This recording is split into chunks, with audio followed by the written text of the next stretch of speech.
Namaku Ratna. Usiaku tahun ini genap 28 tahun.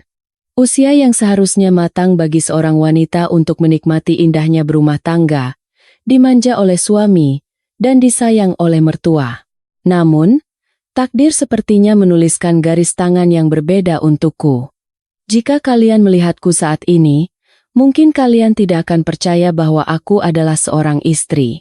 Kalian hanya akan melihat sesosok wanita kurus, berbalut daster batik yang warnanya sudah pudar karena terlalu sering dicuci, dengan rambut yang selalu digelung asal-asalan, dan tangan yang kasar penuh kapalan. Wajahku kusam, bukan karena aku malas merawat diri, tapi karena keringat dan air mata yang menjadi bedaku setiap hari. Aku tinggal di kawasan Menteng, Jakarta Pusat. Kalian pasti tahu kawasan ini. Ini adalah tempat tinggal para pejabat, jenderal, dan orang-orang kaya lama. Rumah tempatku bernaung ini megah luar biasa. Pilar-pilarnya tinggi menjulang berwarna putih bersih. Lantainya terbuat dari marmer Italia yang dingin, dan lampu gantung kristalnya berkilauan memantulkan cahaya. Tapi bagiku, kemewahan ini hanyalah sangkar emas yang penuh duri. Orang-orang di sekitar sini, para tetangga yang terhormat, tukang sayur keliling, hingga satpam kompleks, mereka semua mengenalku sebagai pembantu di rumah keluarga Pratama. Tidak ada yang tahu, dan tidak ada yang boleh tahu, bahwa sesungguhnya aku adalah menantu sah di rumah ini. Aku adalah istri dari Bayu Pratama, putra tunggal kebanggaan Ibu Kartika yang selalu dipuji-puji karena ketampanan dan gelar sarjananya itu. Setiap hari, hidupku dimulai jauh sebelum matahari berani menampakkan sinarnya. Pukul 3:30 pagi, saat azan subuh bahkan belum berkumandang, aku sudah harus bangun. Tubuhku rasanya remuk redam, tulang-tulangku ngilu sisa pekerjaan kemarin yang tak ada habisnya. Aku tidur di sebuah kamar kecil di belakang dapur, bekas gudang beras yang diubah seadanya. Kasurnya tipis, kapuknya sudah keras dan berbau apek.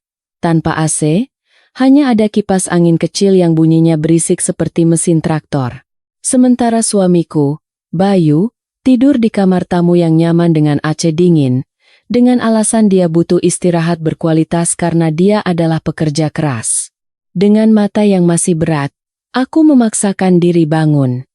Langkah pertamaku adalah menuju sumur di belakang untuk mengambil air wudhu. Airnya dingin menusuk tulang. Tapi itulah satu-satunya momen di mana aku merasa tenang, mengadu pada Sang Pencipta tentang nasibku yang malang. Setelah sholat subuh sendirian di atas sajadah yang sudah tipis, dinas nerakaku dimulai. Pukul 4:30 pagi, aku sudah harus keluar rumah dengan keranjang belanja di tangan. Ibu mertuaku, Ibu Kartika, adalah wanita ningrat yang sangat memegang teguh prinsip hemat pangkal kaya.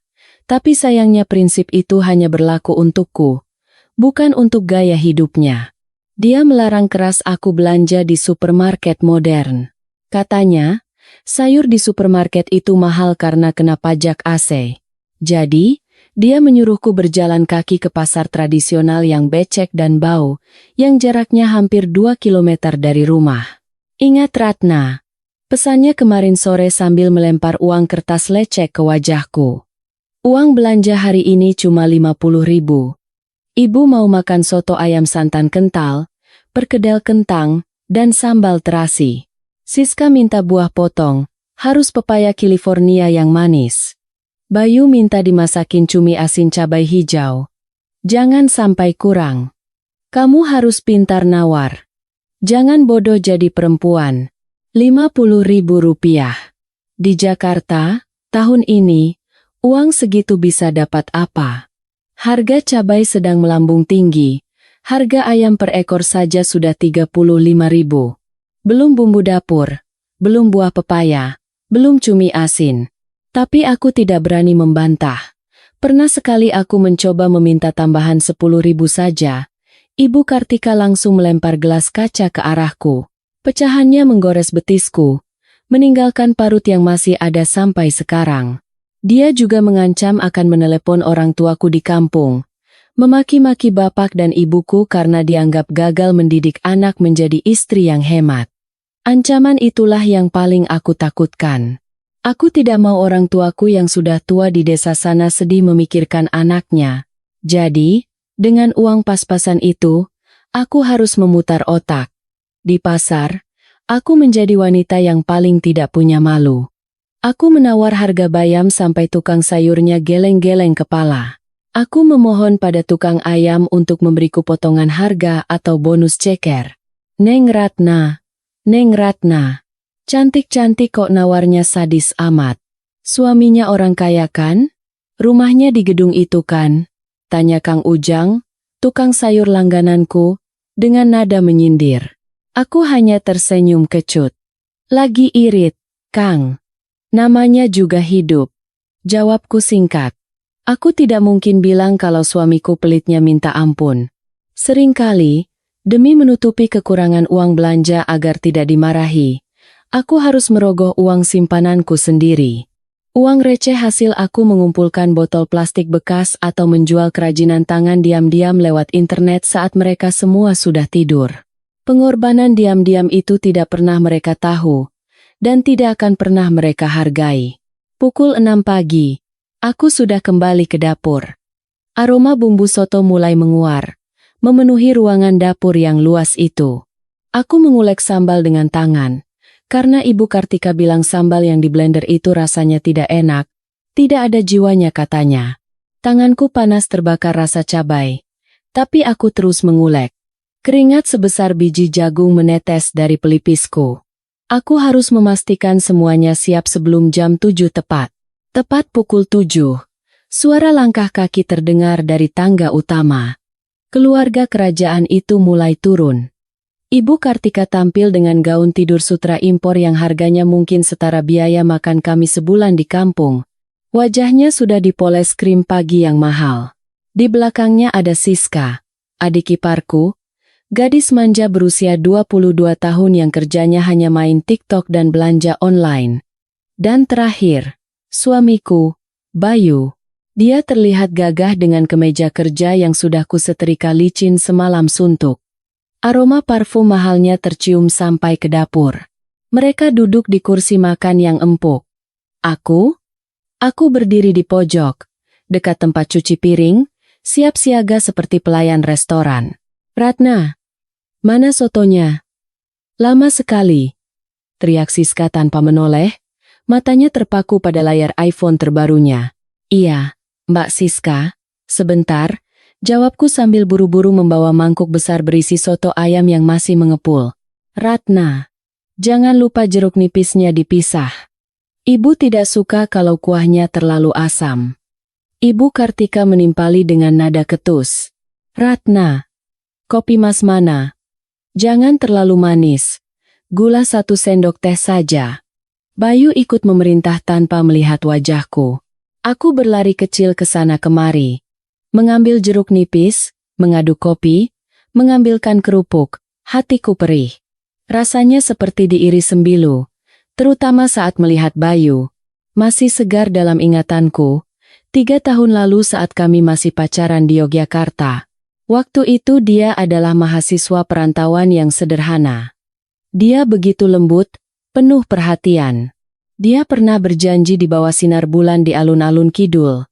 Sambil memegang tanganku erat, dia bilang, Ratna, menikahlah denganku. Aku janji tidak akan membiarkan air mata jatuh di pipimu. Aku akan kerjamu, aku akan melindungimu. Kita akan bangun istana kecil kita sendiri. Janji manis itu ternyata racun.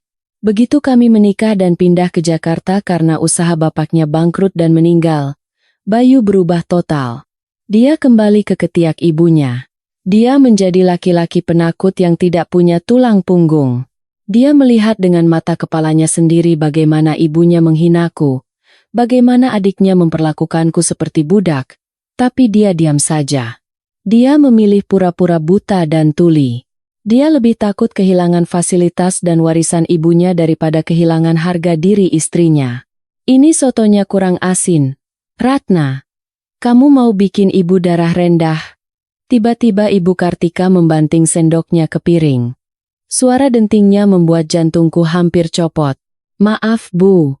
Tadi Ratna sudah cicipi. Rasanya pas. Belaku pelan. Berani menjawab kamu? Mata Ibu Kartika melotot. Lidahmu itu lidah orang kampung. Lidah orang miskin. Mana tahu rasa makanan enak. Sudah sana, ambilkan garam. Aku menelan ludah. Menahan air mata yang sudah menggenang di pelupuk mata.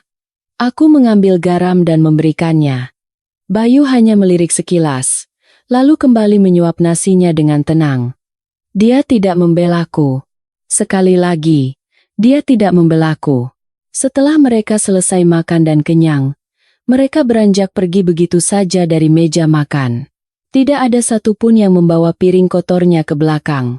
Mereka meninggalkannya begitu saja, berserakan dengan tisu bekas dan tumpahan kuah. Ratna, bereskan semua ini. Ingat, sisa makanan jangan dibuang. Mubazir, kamu makan itu saja. Beras mahal. Ucap Ibu Kartika dingin sebelum melenggang pergi ke ruang tengah untuk menonton acara gosip. Aku menatap meja makan itu. Sisa tulang ayam yang dagingnya sudah habis digerogoti Siska. Sisa kuah soto di mangkuk Bayu yang sudah dingin dan bercampur remah kerupuk. Kepala ayam yang tidak mau dimakan Ibu Kartika. Itulah jatah sarapanku. Aku duduk bersimpuh di lantai dapur yang dingin. Aku mengambil piring kotor bekas Bayu karena itu yang paling bersih dan menuangkan sisa kuah serta mengumpulkan tulang-tulang itu. Perutku perih karena lapar. Dari subuh belum diisi apa-apa. Dengan tangan gemetar, aku menyuapkan nasi sisa itu ke mulutku. Rasanya asin. Sangat asin. Bukan karena garam, tapi karena air mataku sendiri yang akhirnya tumpah. Aku menangis dalam diam, tanpa suara. Agar mereka tidak mendengarnya. Aku mengunyah nasi dingin itu bersamaan dengan menelan harga diriku yang sudah hancur lebur. Ya Allah! Sampai kapan? Bisikku lirih. Sampai kapan aku harus menjalani sandiwara ini? Apakah ini balasan karena aku mencintai laki-laki yang salah? Namun, penderitaan fisik ini belum seberapa dibandingkan dengan penderitaan batin yang kualami 3 hari yang lalu. Itu adalah puncak dari segala penghinaan. Hari itu, Ibu Kartika mengadakan acara arisan sosialita di rumah. Tamu-tamunya adalah nyonya-nyonya pejabat dan pengusaha kaya. Mobil-mobil mewah berjejer di depan rumah. Aroma parfum mahal memenuhi ruang tamu. Ibu Kartika menyuruhku memakai seragam hitam putih bekas pembantu lama yang sudah kekecilan dan agak sobek di bagian ketiak. Dia melarangku memakai baju batikku yang rapi. Pakai seragam ini, biar tamu-tamu tahu posisi kamu di sini. Jangan sok-sokan mau jadi nyonya. Bentaknya saat aku mencoba menolak. Tugasku hari itu adalah membawa nampan minuman dan kue-kue kecil. Saat aku sedang menuangkan teh panas ke cangkir porselen milik Tante Mirna, salah satu teman arisan ibu yang mulutnya paling pedas, dia menatapku dengan jijik. Jeng Kartika, ini pembantu baru ya? Kok dekil amat sih? Ambil dari yayasan mana? Hati-hati lo Jeng, pembantu zaman sekarang suka panjang tangan. Muka-muka lugu begini biasanya maling, ujar Tante Mirna dengan suara keras, sengaja agar semua orang dengar. Jantungku berhenti berdetak. Darahku mendidih. Aku bukan maling. Aku ingin berteriak. Saya menantu di sini. Saya istri Bayu. Aku menatap Bayu yang berdiri di pojok ruangan, sedang mengobrol dengan anak Tante Mirna. Bayu mendengar itu. Dia menoleh. Matanya bertemu dengan mataku. Ada permohonan di mataku, meminta dia untuk mengakuiku. Tolong Mas. Bilang aku istrimu. Sekali ini saja. Lindungi kehormatanku. Tapi apa yang dilakukan Bayu? Dia tersenyum canggung pada Tante Mirna. Lalu berkata, iya, Tante, biasalah, orang dari kampung pelosok, agak lambat kerjanya dan kurang perawatan. Namanya juga orang susah, dikasih kerjaan di sini saja sudah untung. Kalau bukan karena ibu kasihan, sudah kami pulangkan ke desanya. Duar, rasanya ada petir yang menyambar tepat di ulu hatiku. Kakiku lemas, nampan di tanganku hampir jatuh. Suamiku sendiri. Orang yang kucintai, orang yang kubela di depan ayahku dulu. Dia menyebutku orang susah dan menyangkali statusku sebagai istri demi menjaga gengsinya di depan teman-teman ibunya. Ibu Kartika tertawa renyah. Hahaha, benar itu Bayu. Ya sudah Ratna, jangan melamun. Sana ke belakang. Bau keringatmu mengganggu tamu. Aku berjalan mundur dengan kepala tertunduk. Air mata tidak keluar saat itu. Rasa sakitnya sudah melampaui air mata. Hatiku yang dulu penuh cinta, saat itu juga membeku. Mati rasa. Malam itu, di kamar sempit kami, aku tidak memarahi Bayu. Aku tidak berteriak. Aku hanya bertanya dengan suara datar, Mas, apa aku ini memalukan buat kamu? Bayu yang sedang melepas dasinya menjawab tanpa menoleh. Ratna, kamu harus ngerti dong. Situasi kita lagi sulit. Ibu lagi butuh pinjaman modal dari Tante Mirna. Kalau Tante Mirna tahu aku nikah sama gadis kampung miskin kayak kamu, dia bakal ilfil. Dia bakal mikir keluarga kita turun kasta. Ini semua demi bisnis, Ratna. Demi masa depan kita. Kamu korban perasaan dikit lah. Jangan egois. Demi bisnis. Demi masa depan. Kata-kata itu terus berulang di kepalaku. Mereka tidak tahu. Sungguh. Mereka tidak tahu siapa aku sebenarnya. Mereka pikir aku Ratna Sari, gadis yatim piatu miskin dari desa terpencil di Kalimantan yang merantau ke Jawa. Mereka pikir aku tidak punya siapa-siapa. Mereka tidak tahu bahwa nama asliku adalah Ratna Wijaya. Aku adalah putri tunggal dari Gunawan Wijaya. Kalian mungkin pernah mendengar nama itu di berita ekonomi. Beliau adalah pemilik Wijaya Group, konglomerat raja kelapa sawit, batu bara, dan properti terbesar di Kalimantan. Aset ayahku triliunan rupiah. Hotel tempat Tante Mirna dan Ibu Kartika arisan minggu lalu, itu milik ayahku. Mal tempat Siska belanja tas KW, itu juga milik ayahku. Dulu, saat aku meminta izin menikah dengan Bayu, ayah menentang keras. Insting bisnis ayah yang tajam langsung bisa melihat sifat asli Bayu. Laki-laki itu matanya tidak jujur. Ratna, kata ayah waktu itu. Dia dan keluarganya adalah tipe penjilat. Mereka hanya akan mencintaimu kalau kamu punya uang.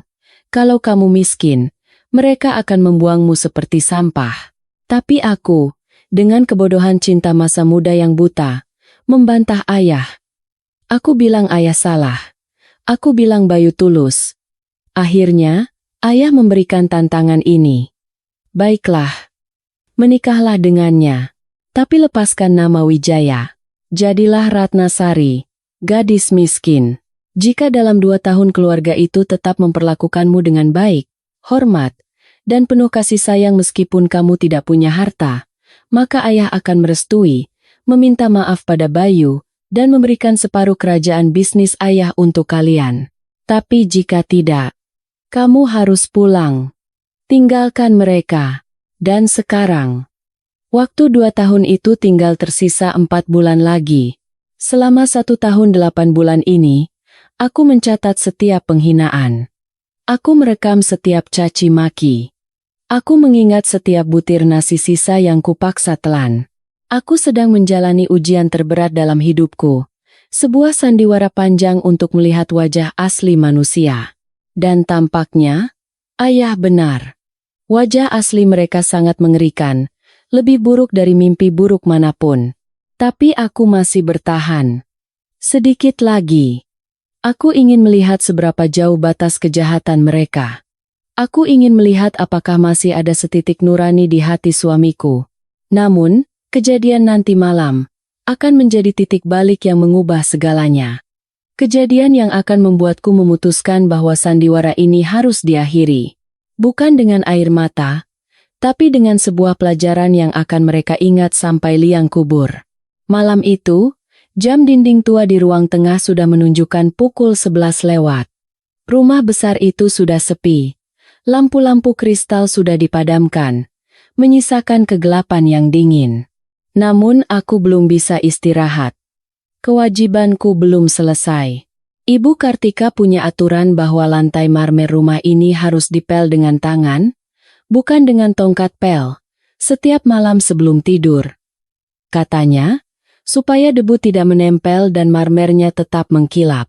Aku merangkak di atas lantai yang dingin, menggosok setiap inci ubin dengan kain lap basah. Lututku perih, kulit tanganku terasa keriput karena terlalu lama terkena air sabun. Tapi aku tidak mengeluh. Kesunyian malam adalah temanku. Setidaknya saat mereka tidur, tidak ada yang berteriak memanggil namaku.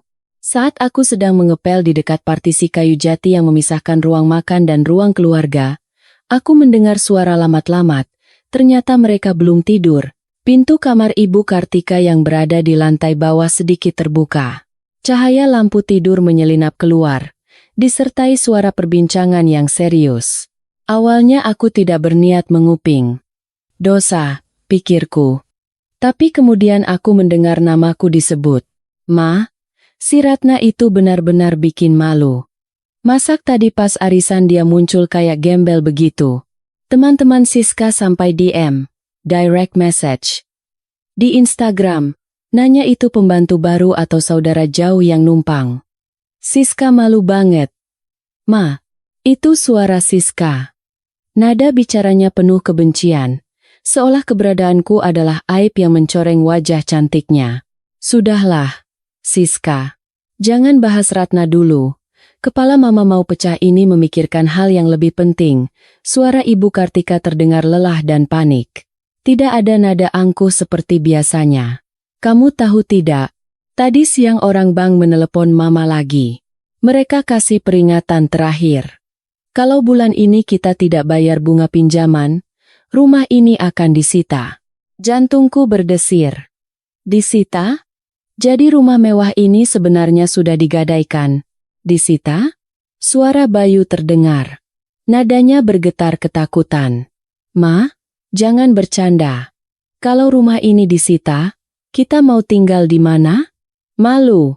Ma, apa kata kolega bisnis Bayu kalau tahu Bayu Pratama diusir dari rumah sendiri?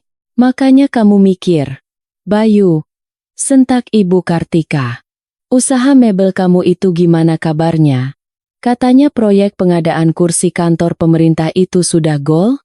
Mana uang mukanya?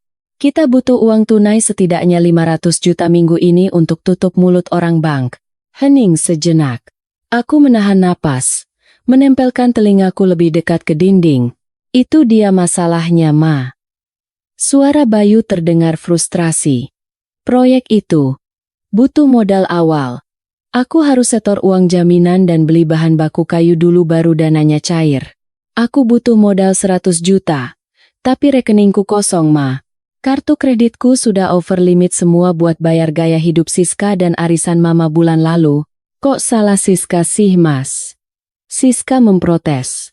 Diam kalian, bentak Ibu Kartika. Suasana hening lagi. Lalu terdengar suara Ibu Kartika yang lebih pelan. Tapi kali ini nadanya berbeda, licik, dingin, dan penuh perhitungan. Nada suara pedagang yang sedang menawar barang. Sebenarnya, ada satu jalan keluar. Jalan pintas. Apa itu, Ma? Tanya Bayu dan Siska hampir bersamaan. Tadi sore, setelah arisan bubar, Tante Mirna sempat bisik-bisik sama Mama. Dia bilang, kenalannya, Pak Burhan, duda kayak pengusaha batubara dari Kalimantan itu, sedang cari istri muda. Tapi bukan istri resmi. Dia cari istri siri yang bisa diajak keluar kota. Yang penurut, polos, dan tidak banyak menuntut. Aku merasakan hawa dingin merambat di punggungku. Pak Burhan. Lelaki tua bangka yang perutnya buncit dan matanya jelalatan itu, aku pernah melihatnya sekali saat dia datang bertamu. Tatapannya padaku waktu itu membuatku ingin mandi 7 kali. Terus hubungannya sama kita apa, Ma? Tanya Bayu bingung. Pak Burhan itu royal. Bayu. Dia berani bayar mahal untuk wanita yang sesuai seleranya. Dia bilang ke Tante Mirna, dia mau kasih mahar 1 miliar rupiah tunai, plus modal usaha. Kalau ada yang bisa carikan dia wanita polos dari kampung yang belum terkontaminasi gaya hidup kota. Syaratnya cuma satu. Wanita itu harus bodoh dan penurut. Jeda sejenak. Lalu Ibu Kartika melanjutkan. Suaranya seperti ular berbisa. Ratna. Namaku disebut. Singkat, padat, dan mematikan. Ratna? Tanya Bayu. Iya. Istrimu itu. Siapa lagi wanita bodoh dan penurut di rumah ini selain dia? Dia kan kelihatannya polos, dari kampung, tidak neko-neko. Pak Burhan pasti suka tipe wanita yang bisa diinjak-injak begitu. Kita bisa tawarkan Ratna ke Pak Burhan. Aku menutup mulutku dengan kedua tangan. Kain pel terjatuh dari genggamanku. Mataku panas. Air mata mengalir deras tanpa bisa kubendung. Mereka ingin menjualku? Tapi Ratna kan istri sah Bayu. Suara Bayu terdengar. Aku menunggu. Aku berdoa dalam hati. Tuhan, tolong buat suamiku marah. Tolong buat dia membela kehormatanku. Tolong, Mas Bayu. Tunjukkan kalau kamu mencintaiku. Istri apaan? Potong Ibu Kartika cepat. Istri yang tidak bawa untung. Lihat dia. Sudah hampir 2 tahun menikah. Perutnya masih rata. Jangan-jangan dia mandul. Keluarganya di kampung juga miskin. Tidak pernah kirim beras atau uang. Cuma jadi beban makan saja di sini. Dengar ya, Bayu. Kamu harus realistis. Cinta tidak bisa bayar hutang bank. Cinta tidak bisa menyelamatkan kita dari rasa malu diusir satpam. Ibu Kartika semakin mendesak. Lagi pula, kita tidak perlu cerai resmi dulu. Ribet urusan pengadilan. Bilang saja kamu mau menyekolahkan dia kursus masak atau menjahit di luar kota. Padahal kita antarkan dia ke villa Pak Burhan di puncak. Biar Pak Burhan yang urus dia. Nanti kalau Pak Burhan sudah bosan, atau kalau Ratna hamil anak Pak Burhan, baru kamu ceraikan dia dengan alasan dia selingkuh. Dengan begitu, nama baik keluarga kita bersih. Kamu jadi korban, dan kita dapat uang 1 miliar. Masalah selesai. Ya Tuhan. Skenario macam apa ini? Iblis pun mungkin akan menangis mendengar rencana sekeji ini. Menjebak istri sendiri menjadi pelacur terselubung demi uang? Yang paling aku tunggu adalah jawaban Bayu. Heningnya lama sekali. Mungkin dia sedang bergulat dengan nuraninya. Atau mungkin, dia tidak punya nurani sama sekali. Akhirnya, suara suamiku terdengar. Pelan, tapi cukup jelas untuk menghancurkan sisa-sisa hatiku menjadi debu. 1 miliar ya, Ma? Gumamnya. Kalau memang itu satu-satunya cara buat selamatkan proyek aku dan rumah ini, terserah Mama saja. Tapi atur yang rapi. Jangan sampai teman-teman kantorku tahu. Dan pastikan Pak Burhan transfer uangnya di muka sebelum dia bawa Ratna. 2. Duniaku runtuh. Langit-langit rumah itu rasanya ambruk menimpaku. Suamiku. Laki-laki yang kucintai. Laki-laki yang demi dia aku rela meninggalkan kemewahan hidupku sebagai putri konglomerat. Dia baru saja setuju menjualku seharga 1 miliar rupiah. Dan dia bahkan meminta uang muka. Rasa sakit di dadaku hilang seketika. Berganti dengan rasa kosong yang hampa. Lalu perlahan, rasa kosong itu terisi oleh api. Api kemarahan yang dingin dan menakutkan. Aku bangkit berdiri. Aku tidak menangis lagi. Air mataku sudah kering untuk manusia-manusia sampah seperti mereka. Aku memungut kain pelku, memerasnya kuat-kuat seolah aku sedang memeras leher mereka, lalu berjalan kembali ke kamar belakang dengan langkah tenang. Di dalam kamar sempit yang pengap itu, aku duduk di tepi kasur. Aku menatap cermin kusam di dinding. Ratna Sari sudah mati, bisikku pada bayanganku sendiri. Malam ini, Ratna Sari si gadis bodoh dan penurut itu sudah dibunuh oleh suaminya sendiri. Aku meraba bagian bawah kasur kapuk itu, merobek sedikit jahitan yang tersembunyi. Tanganku menyentuh benda dingin berbahan logam. Aku mengeluarkannya. Sebuah iPhone keluaran terbaru, ponsel yang harganya lebih mahal dari harga diri Bayu Pratama. Ponsel yang selama ini kusembunyikan dan hanya kunyalakan sebulan sekali untuk memberi kabar pada ayah bahwa aku baik-baik saja. Aku menekan tombol power. Logo Apple tergigit menyala, menerangi wajahku di kegelapan. Dengan jari yang tidak lagi gemetar, aku mencari kontak dengan nama Papa. Jariku menari di atas layar. Mengetik sebuah pesan. Tidak panjang lebar. Tidak ada curhat cengeng. Pa. Ratna menyerah. Papa benar. Mereka bukan manusia. Mereka iblis yang lapar uang. Ratna sudah selesai dengan sandiwara ini. Jemput Ratna besok pagi. Tapi Pa, Ratna butuh bantuan Papa untuk satu pertunjukan terakhir. Ratna mau membeli sampah di rumah ini. Ratna mau melihat mereka berlutut. Pesan terkirim. Sentang 2. Lalu berubah menjadi biru. Papa belum tidur. 1 menit kemudian, ponselku bergetar. Panggilan masuk. Nama Papa tertera di layar. Aku mengangkatnya. Halo. Pa. Suaraku tercekat. Putriku.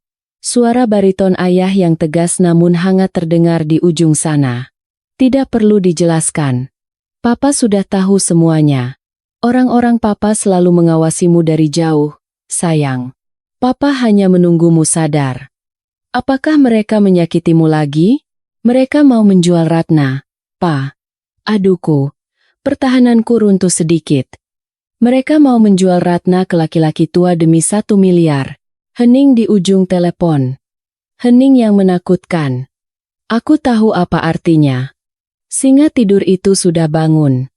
Gunawan Wijaya sedang marah besar. 1 miliar? Suara ayah terdengar rendah, seperti geraman harimau. Mereka berani menghargai Putri Gunawan Wijaya seharga kerupuk? Baiklah. Besok pagi, saat matahari terbit, Jakarta akan tahu siapa Ratna Wijaya. Tidurlah, sayang. Simpan tenagamu. Besok asisten Hadi akan datang dengan tim hukum dan tim keamanan. Kita akan mainkan permainan mereka, tapi dengan aturan kita. Terima kasih, Pa. Ratna sayang Papa. Papa juga sayang kamu. Besok, jangan menunduk lagi. Angkat kepalamu. Kamu adalah ratu, bukan pembantu. Sambungan terputus. Aku memeluk ponsel itu di dada. Rasa takutku hilang. Rasa sedihku lenyap. Yang ada kini hanya rasa tidak sabar. Aku tidak sabar menunggu pagi datang. Aku membayangkan wajah Ibu Kartika saat tahu siapa aku. Aku membayangkan wajah Bayu saat tahu bahwa istri yang dia jual seharga 1 miliar ini adalah pewaris tunggal kerajaan bisnis triliunan. Nikmatilah tidur nyenyak terakhir kalian, keluarga Pratama, gumamku sambil menatap pintu kamar yang terkunci. Karena besok, kasur empuk kalian akan berubah menjadi aspal panas. Aku membaringkan tubuhku. Malam ini, di kamar sempit bekas gudang beras ini, aku tidur dengan senyum tersungging di bibir.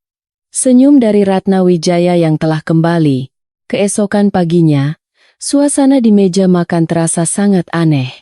Matahari bersinar cerah menembus jendela kaca yang kusam, tapi udara di dalam rumah terasa dingin membeku. Tidak ada bentakan, tidak ada piring terbang. Sebaliknya, Ibu Kartika bersikap manis padaku. Sangat manis. Sampai-sampai rasanya seperti menelan gula biang yang bikin mual. Dia menaruh sepotong paha ayam utuh di piringku, piring plastik merah yang biasa kupakai untuk makan di lantai. Bayangkan, selama hampir 2 tahun aku hanya makan sisa tulang yang sudah digerogoti Siska. Dan tiba-tiba hari ini, di piringku ada paha ayam goreng lengkuas yang masih utuh. Ratna, makan yang banyak ya. Kamu kelihatannya kurusan. Ibu tidak mau kamu sakit. Ucap Ibu Kartika dengan senyum palsunya yang lebar, memamerkan gigi-giginya yang putih hasil veneer mahal. Matanya menyipit, tapi bukan karena ramah, melainkan menyembunyikan rencana busuk. Oh iya, nanti malam kamu dandan yang cantik. Pakai baju Siska yang lama tidak apa-apa, yang ada rendanya itu. Mama mau ajak kamu jalan-jalan ke puncak. Kita makan malam di sana sama rekan bisnis Mama. Dia orang baik, mau bantu keluarga kita. Kamu harus hormat sama dia, ya? Jangan bikin malu keluarga. Anggap saja ini bakti kamu sebagai istri. Lanjutnya dengan nada membujuk. Aku tahu persis apa arti jalan-jalan ke puncak itu. Itu adalah kode untuk mengantarku ke villa Pak Burhan. Mereka benar-benar bergerak cepat. Mereka ingin menjualku malam ini juga. Paha ayam ini bukanlah tanda kasih sayang, melainkan makan enak terakhir bagi sapi yang hendak dikurbankan. Aku menunduk, pura-pura patuh seperti biasa, menyembunyikan kilatan api di mataku. Tanganku menggenggam sendok erat-erat. Iya Bu, terima kasih ayamnya. Ratna akan nurut, jawabku pelan. Dalam hati aku berhitung mundur. Silakan nikmati sarapan terakhir kalian sebagai tuan rumah di gedung ini. Silakan nikmati rasa paha ayam itu, karena sebentar lagi, kalian bahkan tidak akan mampu membeli kerupuk di warung pinggir jalan. Siska sibuk dengan ponselnya, mungkin sedang membatalkan pesanan tas mewahnya dengan hati dongkol, atau mengeluh pada teman-temannya tentang betapa miskinnya dia sekarang. Bayu makan dengan diam. Dia tidak berani menatap wajahku. Dia menunduk dalam-dalam ke piringnya. Rasa bersalah? Bukan. Aku tahu suamiku itu tidak punya rasa bersalah. Dia hanya takut. Dia takut rencana busuknya gagal. Dia takut uang 1 miliarnya melayang. Dia adalah pengecut nomor 1 di dunia. Tiba-tiba, keheningan pagi yang penuh kepalsuan itu pecah. Suara deru mesin mobil yang halus namun bertenaga terdengar dari halaman depan. Bukan suara mesin mobil biasa yang kasar. Itu suara mesin V12 yang berat, stabil, dan berwibawa. Bukan hanya satu mobil, tapi terdengar seperti iring-iringan konvoi pejabat negara. Siapa sih pagi-pagi bertamu? Berisik sekali. Siska menggerutu sambil meletakkan sendoknya dengan kasar. Ratna, cepat lihat ke depan. Kalau tukang paket, suruh taruh di teras saja. Kalau penagih hutang kartu kredit, bilang kami tidak ada di rumah. Bilang kami sedang keluar kota. Aku berdiri perlahan. Tidak terburu-buru seperti biasanya. Aku mengelap mulutku dengan tisu sesuatu yang dilarang Ibu Kartika karena dianggap pemborosan lalu berjalan menuju pintu utama yang besar itu. Jantungku berdebar kencang. Bukan karena takut, tapi karena kegembiraan yang meluap-luap. Adrenalin membanjiri seluruh tubuhku. Waktunya telah tiba. Aku membuka pintu kayu jati yang berat itu lebar-lebar. Pemandangan di depan rumah membuat napas tetangga-tetangga yang sedang menyapu halaman tercekat. Sebuah mobil sedan mewah berwarna hitam mengkilap. Sangat panjang dan elegan Rolls-Royce Phantom berhenti tepat di depan pagar rumah kami yang catnya mulai mengelupas. Di belakangnya, ada 2 mobil SUV besar berwarna hitam Toyota Alphard dan Land Cruiser mengawal dengan gagah. 3 orang pria berjas hitam rapi, memakai kacamata hitam, dengan postur tubuh tegap seperti pengawal presiden atau anggota BIN, turun dari mobil pengawal. Gerakan mereka seragam, sigap, dan terlatih. Salah satu dari mereka dengan sangat hormat membukakan pintu penumpang mobil sedan mewah itu. Seorang pria parubaya dengan rambut memutih namun tertata rapi turun. Dia mengenakan setelan jas abu-abu tua yang terlihat sangat mahal. Jam tangan emas Rolex melingkar di pergelangan tangannya. Itu Pak Hadi, asisten kepercayaan ayahku sejak aku masih kecil. Orang yang dulu sering menggendongku saat ayah sibuk rapat, orang yang mengajariku naik sepeda. Wajahnya tegas, dingin, dan penuh otoritas. Di tangannya, dia memegang sebuah koper besi berwarna perak. Pak Hadi melangkah masuk ke halaman rumah. Langkah kakinya mantap, seolah dia adalah pemilik tanah ini. Suara langkah kakinya terdengar sampai ke ruang makan. Ibu Kartika, Bayu, dan Siska berlarian ke depan pintu karena penasaran. Saat mereka melihat mobil-mobil itu, rahang mereka jatuh. Mata Ibu Kartika terbelalak, berbinar-binar penuh keserakahan. Dia pasti berpikir ini adalah Pak Burhan atau utusan rekan bisnis kaya raya lainnya yang datang membawa uang. Ibu Kartika langsung menyenggol lenganku kasar, mendorongku ke samping sampai aku hampir terjatuh menabrak pot bunga. Minggir kamu, Ratna. Jangan halangi jalan. Bikin malu saja berdiri di situ pakai daster butut. Dasar tidak tahu diri. Desisnya tajam. Ibu Kartika merapikan rambutnya secepat kilat, membenarkan letak gaun tidurnya, lalu memasang senyum paling manis, paling menjilat yang dia punya. Dia melangkah maju menyambut Pak Hadi dengan gaya sok akrab, seolah mereka adalah teman lama. "Selamat pagi, Pak." "Wah, kejutan sekali. Maaf rumah kami agak berantakan. Maklum pembantu kami agak lambat kerjanya. Bapak mencari suami saya atau anak saya Bayu?" "Silakan masuk, Pak." "Wah, mobilnya bagus sekali. Pasti Bapak orang penting ya?" Cerocos Ibu Kartika dengan nada mendayu-dayu yang menjijikkan.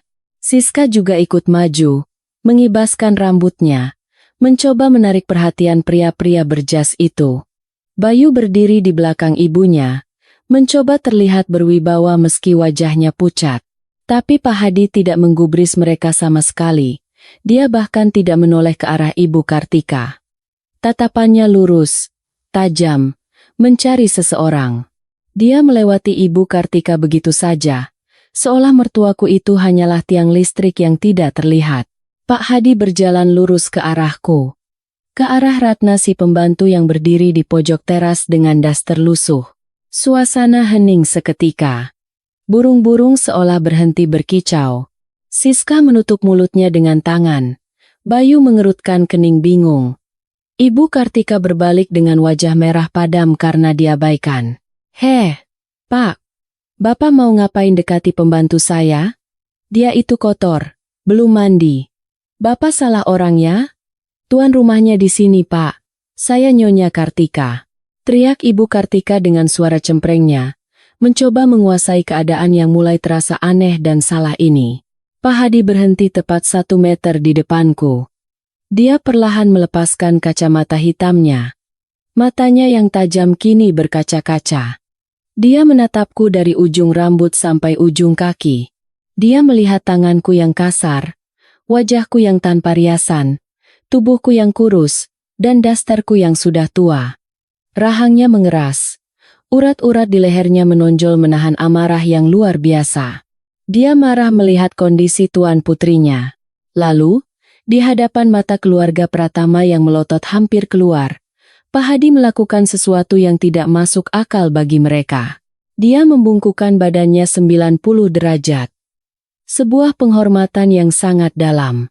Penghormatan seorang abdi setia kepada tuannya.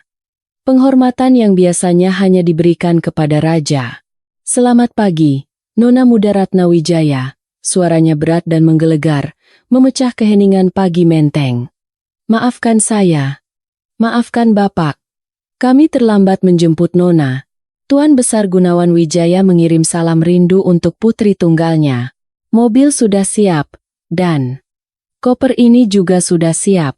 Dunia seakan berhenti berputar bagi keluarga Pratama. Waktu seolah membeku. "Nona Muda Wijaya." Bayu bergumam pelan. Suaranya bergetar hebat seperti orang yang kena stroke ringan. Lututnya tampak lemas. Dia harus berpegangan pada tiang teras. Ibu Kartika tertawa. Tawa yang dipaksakan. Tawa sumbang orang yang panik dan menolak kenyataan. "Hahaha, Bapak ini pelawak ya? Lucu sekali. Nona muda apanya? Wijaya siapa? Ini Ratna. Gadis kampung miskin yang kami pungut dari jalanan. Bapak pasti salah orang. Atau, hei Ratna." Ibu Kartika menunjuk wajahku dengan telunjuknya yang gemetar. "Kamu sewa aktor ya? Kamu mau nipu kami biar kami takut jual kamu ke Pak Burhan. Dasar wanita licik. Ular berbisa. Berapa kamu bayar orang-orang ini Pakai uang curian dari dompet saya ya?" Aku mengangkat wajahku. Perlahan, aku menegakkan punggungku yang selama ini selalu membungkuk karena takut. Tatapanku berubah. Tidak ada lagi Ratna yang takut. Tidak ada lagi Ratna yang patuh. Aura putri konglomerat yang selama ini kupendam, kini kulepaskan sepenuhnya. Aku menatap mata Ibu Kartika dengan dingin, setajam pisau bedah. "Cukup, Bu Kartika. Sandiwara ini sudah selesai. Akting Ibu buruk sekali, bahkan untuk ukuran sinetron murahan." Aku melangkah maju 1 langkah, membuat Ibu Kartika refleks mundur karena kaget dengan perubahan auraku. "Pak Hadi." Panggilku tenang. "Siap, Nona," jawab Pak Hadi sigap, langsung menegakkan tubuh. Buka kopernya. Mari kita tunjukkan pada mereka. Siapa sebenarnya orang miskin di rumah ini? Pak Hadi mengangguk, lalu menjentikkan jarinya. Salah satu pengawal maju membawa meja lipat kecil. Mereka bahkan membawa meja sendiri. Meletakkan koper besi itu di atasnya, dan membukanya. Isinya bukan uang tunai. Isinya adalah tumpukan dokumen map merah dengan logo emas timbul. Wijaya Group Legal Department. Apa? Apa itu? Tanya Siska gemetar. Suaranya mencicit seperti tikus terjepit. Pak Hadi mengambil satu dokumen paling atas, lalu membacakannya dengan suara lantang seperti hakim yang menjatuhkan vonis mati di pengadilan. Berdasarkan instruksi langsung dari pemilik Wijaya Group, Bapak Gunawan Wijaya, dan atas persetujuan Nona Ratna Wijaya. Pak Hadi menatap Bayu tajam. Mulai detik ini, perusahaan kami telah mengakuisisi membeli putus seluruh hutang keluarga Pratama di 3 bank berbeda. Bank Mandiri, BCA, dan CIMB Niaga. Pak Hadi mengangkat sebuah map hijau tua. Sertifikat hak milik rumah di Menteng ini. Dia mengangkat map biru. Sertifikat tanah warisan di Bogor seluas 2 hektar. Dan terakhir, 3 buah buku kecil berwarna biru gelap. Dan BPKB asli 3 mobil yang ada di garasi. Honda CR-V, Toyota Alphard, dan Honda Jazz milik Nona Siska. Semua dokumen asli ini sekarang resmi berada di tangan kami sebagai pemegang hak tagih utama. Ibu Kartika terhuyung ke belakang. Wajahnya pucat pasi seperti mayat yang darahnya disedot habis. Dia memegang dadanya. Napasnya sesak. Matanya menatap map-map itu dengan horor. Tidak mungkin. Hutang kami di bank. Kenapa bisa pindah ke kalian? Siapa kalian sebenarnya? Wijaya Group. Wijaya Group Kalimantan itu? Ibu Kartika mulai menyadari sesuatu. Kakinya gemetar hebat sampai dia terduduk di kursi teras. Aku tersenyum tipis. Senyum kemenangan yang pahit. Perkenalkan ulang Bu. Saya Ratna Wijaya. Ucapku lembut tapi penuh penekanan. Putri tunggal dari Bapak Gunawan Wijaya. Orang yang ibu sebut miskin dan kampung itu. Uang jajannya sebulan mungkin lebih besar dari total hutang. Ibu seumur hidup. Dan sekarang, saya adalah pemilik sah dari setiap inci tanah yang ibu injak ini. Bahkan ubin tempat ibu duduk itu, sekarang milik saya. Bohong, teriak Bayu tiba-tiba. Dia maju menerjang. Wajahnya merah padam, campuran antara malu, marah, dan ketakutan yang amat sangat. Dia tidak bisa menerima egonya hancur lebur di depan matanya. Kamu bohong. Kamu cuma Ratna Sari, istriku yang bodoh. Kamu pasti jadi simpanan orang tua ini kan? Bayu menunjuk Pak Hadi. Kamu jual diri ke dia biar dia mau bantu kamu kan? Dasar wanita murahan. Pelakor, sudah numpang makan di sini. Dikasih tempat tidur. Sekarang berani mengancam tuan rumah. Aku suamimu Ratna. Berani-beraninya kamu. Bayu mengangkat tangannya, hendak menamparku seperti yang biasa dilakukan ibunya. Plak. Suara tamparan keras menggema di halaman itu. Burung gereja di pohon mangga sampai terbang kaget. Tapi, bukan pipiku yang panas. Bukan Bayu yang menamparku. Pak Hadi, dengan gerakan kilat seorang mantan atlet bela diri, menahan tangan Bayu dan menampar balik wajah suamiku itu dengan punggung tangannya yang besar dan keras. Bayu terhuyung, berputar setengah lingkaran, dan jatuh terduduk di lantai teras yang keras. Darah segar mengalir dari sudut bibirnya yang pecah. Jaga mulutmu, anak muda. Bentak Pak Hadi, matanya menyala marah, suaranya menggelegar menakutkan. Nona Ratna adalah wanita terhormat. Dia merendahkan dirinya hidup di gubuk mewah kalian ini hanya demi membuktikan cintanya padamu. Dia rela hidup susah demi laki-laki sampah sepertimu. Tapi apa balasanmu? Kamu berniat menjualnya seharga 1 miliar? Dasar laki-laki tidak punya kemaluan. Bayu memegangi pipinya yang bengkak. Matanya terbelalak kaget. Dia menatap Pak Hadi, lalu menatapku. Ketakutan mulai merayap di matanya. Dia baru sadar, Dia sedang berhadapan dengan kekuatan yang jauh di atas jangkauannya. Aku mengangkat tangan kanan, memberi isyarat agar Pak Hadi tenang. Suasana hening mencekam. Hanya terdengar isak tangis Siska yang ketakutan di pojok. Aku berjalan perlahan mendekati Bayu yang masih terduduk di lantai, mengelap darah di bibirnya. Aku menunduk, menatapnya dengan tatapan kasihan. Tatapan yang biasa kita berikan pada anjing kudisan di pinggir jalan. Mas Bayu, ucapku lembut, tapi menusuk sampai ke tulang sumsum. Ingat kata-katamu semalam? Kamu bilang ke ibumu, kamu harus realistis. Kamu bilang cinta tidak bisa bayar hutang bank. Kamu bilang cinta tidak bisa menyelamatkan kita dari rasa malu. Aku mengambil dokumen hutang itu dari tangan Pak Hadi dan melemparnya ke pangkuan Bayu. Kertas-kertas itu berhamburan menutupi wajahnya yang berdarah. Nah, sekarang aku juga mau realistis, Mas. Aku setuju dengan prinsipmu. Cinta memang tidak bisa bayar hutang. Aku melihat jam tangan Rolex emas yang dipakai Pak Hadi. Total hutang pokok dan bunga kalian yang macet adalah 15.700.000.000 rupiah. Karena sekarang aku pemilik hutangnya, dan karena kalian sudah berniat jahat padaku, aku memutuskan untuk menggunakan hak istimewaku. Aku membungkuk sedikit lagi, mendekatkan wajahku ke wajah Bayu. Aku menagihnya. Sekarang, kalian punya waktu tepat 1 jam. Lunasi 15 miliar itu tunai. Transfer ke rekening Wijaya Group sekarang juga. Atau, aku menunjuk gerbang rumah yang terbuka lebar. Silakan angkat kaki dari rumah saya. Dan ingat, kalian keluar hanya dengan baju yang menempel di badan. Mobil, perhiasan, tas branded Siska, jam tanganmu, bahkan baju-baju di lemari kalian, semuanya adalah jaminan sitaan. Kalian keluar dari sini sebagai gelandangan. Persis seperti yang kalian takutkan semalam. Ibu Kartika menjerit histeris. Tidak, Kak. Ratna. Kamu tidak boleh lakukan ini. Ini rumahku. Aku mertuamu. Lalu dia jatuh pingsan di lantai teras. Kali ini pingsan benaran. Siska menangis meraung-raung memanggil mamanya.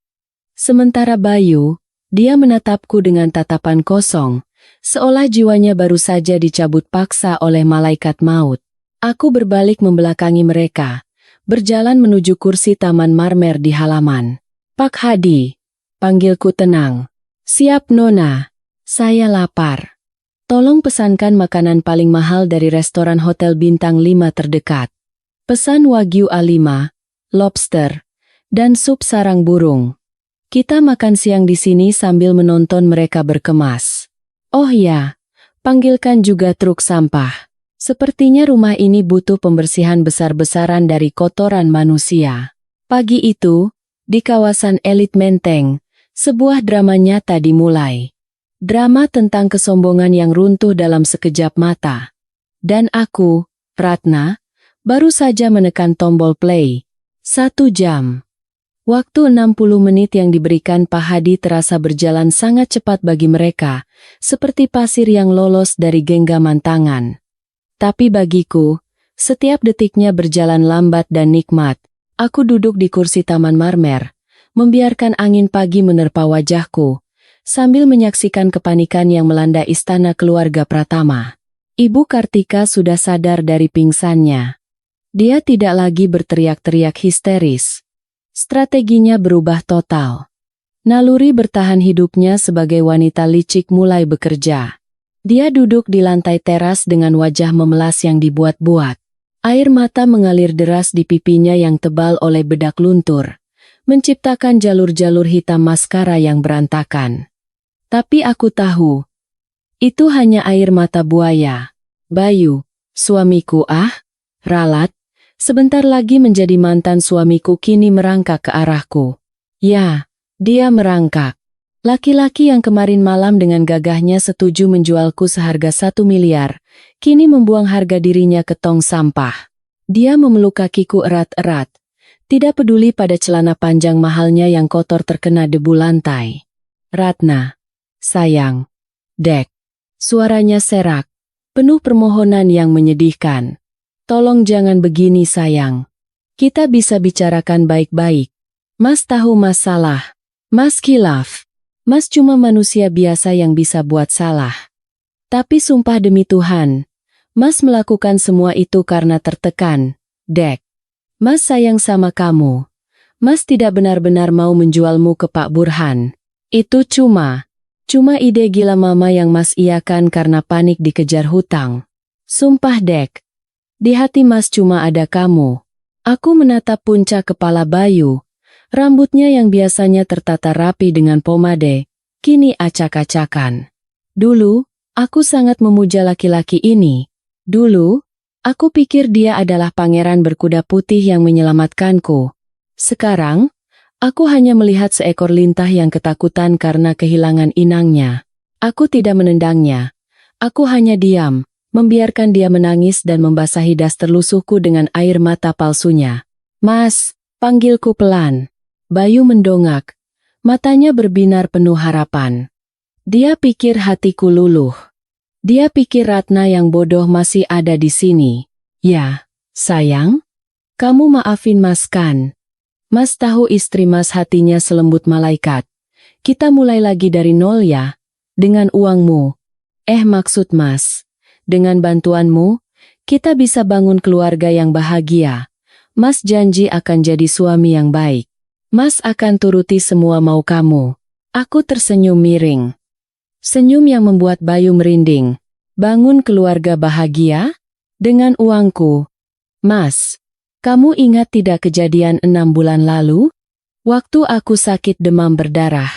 Badanku panas tinggi sampai 40 derajat. Aku menggigil kedinginan di kamar belakang yang bocor itu. Wajah Bayu memucat. Dia ingat.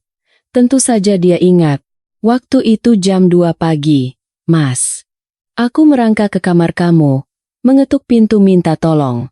Aku cuma minta uang 100.000 untuk ke klinik 24 jam atau belikan aku obat penurun panas. Kamu bilang apa?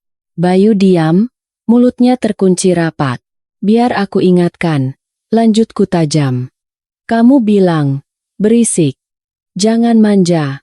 Minum air hangat saja sana. Uangku habis buat servis mobil. Lalu kamu banting pintu di depan mukaku. Aku mencondongkan tubuh. Menatap matanya dalam-dalam. Malam itu aku hampir mati sendirian. Mas. Aku minum air keran karena galon kosong dan tidak ada yang mau isi ulang. Di mana cinta yang kamu bicarakan itu? Di mana Mas sayang Dek saat aku butuh nyawa? Cinta itu tidak ada Mas. Yang ada cuma kalkulator di kepalamu. Aku mengibaskan kakiku dengan kuat, melepaskan pelukannya. Bayu terguling ke samping. Terlihat sangat menyedihkan. Tiba-tiba, Ibu Kartika yang dari tadi dia mulai bersuara. Dia tidak berlutut seperti anaknya, gengsinya sebagai nyonya besar masih terlalu tinggi untuk itu. Tapi suaranya bergetar, mencoba memainkan kartu orang tua dan manipulasi agama. Ratna, ucapnya dengan nada sok bijak, sambil membetulkan letak rambut sasaknya. Ibu tahu kamu marah. Ibu tahu ibu keras sama kamu selama ini. Tapi kamu salah paham. Nak, itu semua ibu lakukan untuk mendidik kamu.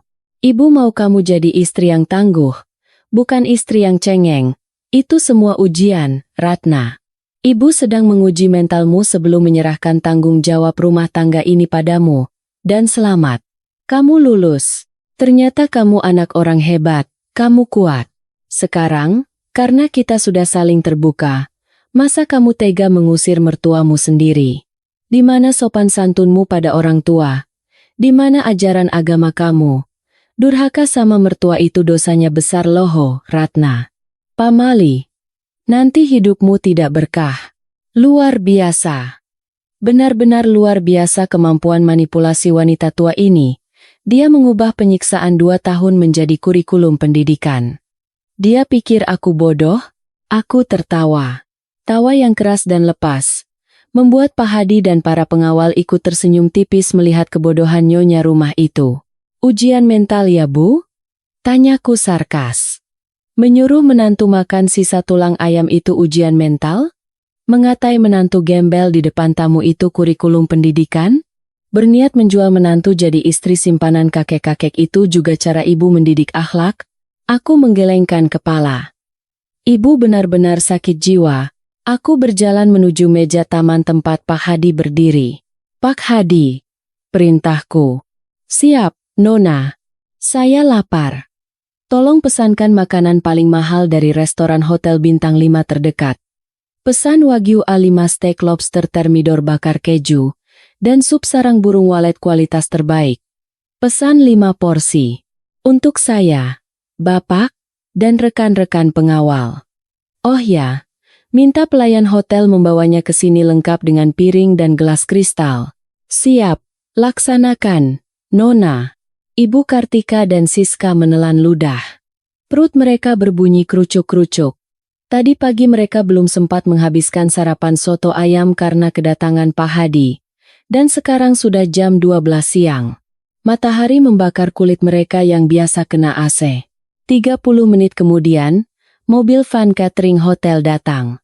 Para pelayan berseragam rapi turun, menata meja lipat dengan taplak putih bersih di tengah halaman.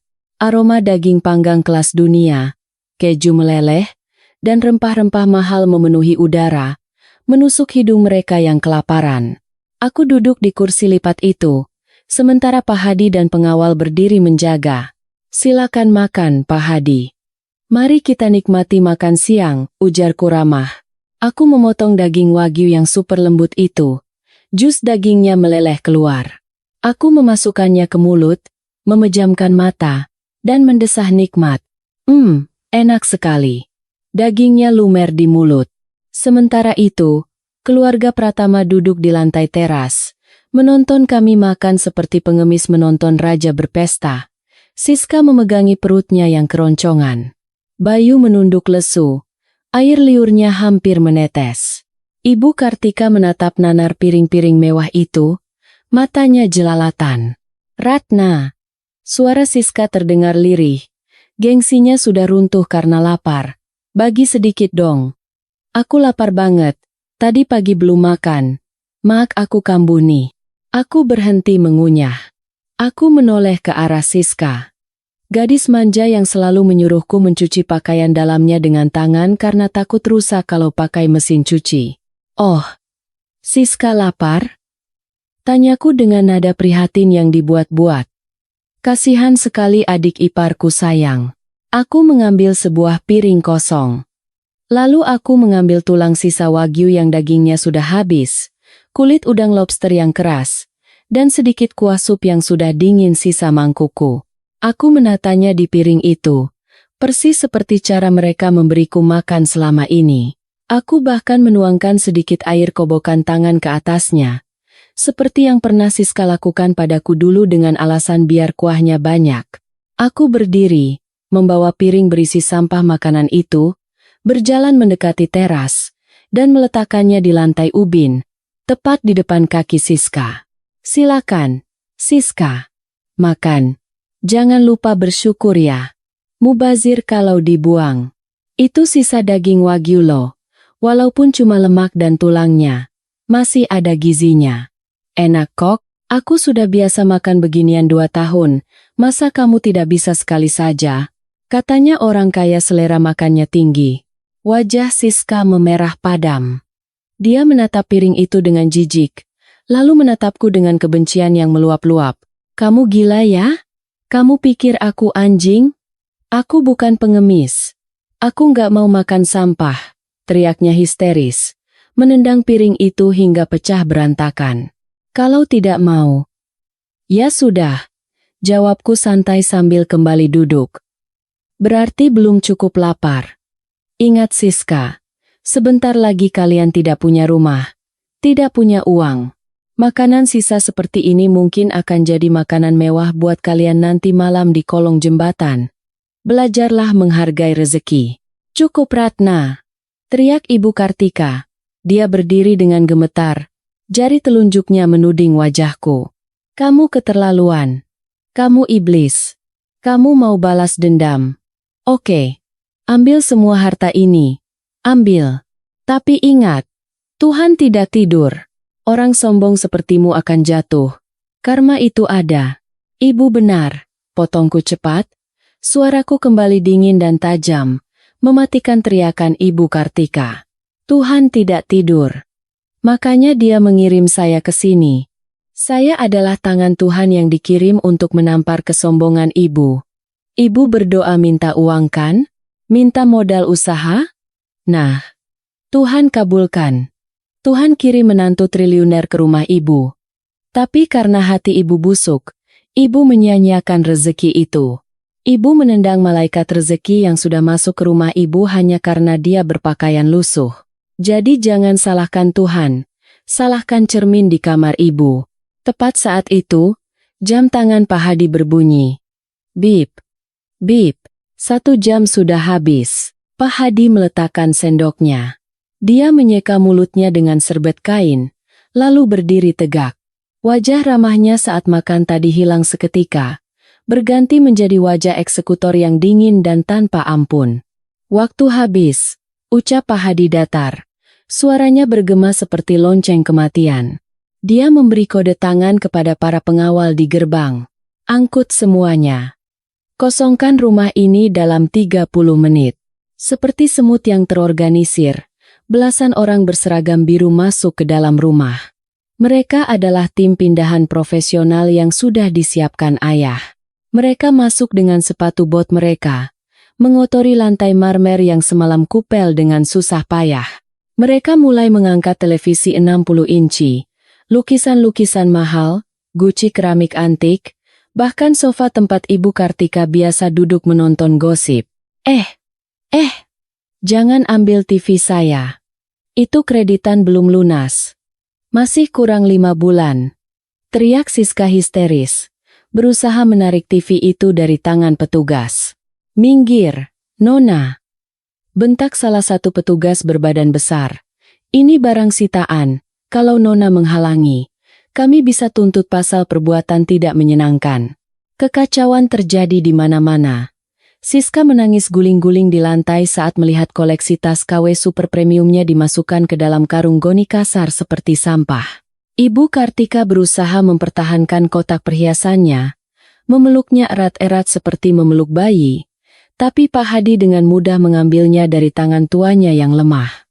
Ini palsu semua, Bu, ujar Pak Hadi sambil membuka kotak perhiasan itu dan melirik isinya. Emas muda, berlian sintetis, jam tangan KW, gaya selangit tapi barangnya sampah. Tapi lumayanlah buat dilelang kiloan. Bayu hanya berdiri mematung di tengah kekacauan itu. Dia menatap rumah masa kecilnya dipreteli satu persatu. Dia menatap dinding-dinding yang kini kosong melompong. Dia menatapku. Tatapan matanya bukan lagi memohon, tapi penuh dendam kesumat. Kamu puas, Ratna? Desisnya, suaranya penuh racun. Kamu puas menghancurkan hidup suamimu sendiri? Kamu puas bikin ibuku gila? Dasar wanita ular. Aku berjalan mendekatinya. Langkahku ringan. Aku berdiri tepat di hadapannya. Jarak wajah kami hanya beberapa senti. Aku bisa mencium bau keringat ketakutan dari tubuhnya. Belum, Mas. Belum puas, bisikku pelan. Kehancuran hartamu itu baru permulaan. Aku belum menyentuh bunga tidurmu yang lain. Aku belum menyentuh investasi masa depanmu yang kamu banggakan itu. Bayu mengernyit, bingung. Maksudmu? Aku mengeluarkan ponselku lagi. Aku membuka galeri foto dan menunjukkan sebuah foto padanya. Layar ponselku yang jernih menampilkan gambar itu dengan sangat detail. Foto Bayu sedang mencium perut buncit seorang wanita hamil di sebuah apartemen sempit tapi mewah. Wanita itu cantik, muda, dan terlihat manja. Itu Bella. Mantan pacar Bayu yang katanya sudah putus 5 tahun lalu karena beda agama, tapi ternyata masih dipelihara sampai sekarang. Kamu pikir aku bodoh? Mas? Kamu pikir aku tidak tahu kalau uang belanja 50.000 itu karena uang gajimu habis untuk membiayai sewa apartemen Bella di Cempaka Residence? Mata Bayu terbelalak, hampir keluar dari kelopaknya. Wajahnya yang tadi pucat kini menjadi abu-abu. Rahasianya yang paling dalam, kartu as terakhirnya, sudah terbongkar. Kamu tahu, Tahu. Sangat tahu. Jawabku sambil tersenyum manis, tapi mataku tidak tersenyum. Dan tebak apa? Apartemen itu disewa atas namamu kan? Menggunakan kartu kredit yang tagihannya menumpuk itu kan? Nah, karena semua hutangmu sudah aku beli, berarti hak sewa dan isi apartemen itu juga milikku. Aku mendekatkan bibirku ke telinganya, berbisik seperti malaikat pencabut nyawa. Bella dan anak harammu itu, sebentar lagi akan menyusul kalian ke jalanan.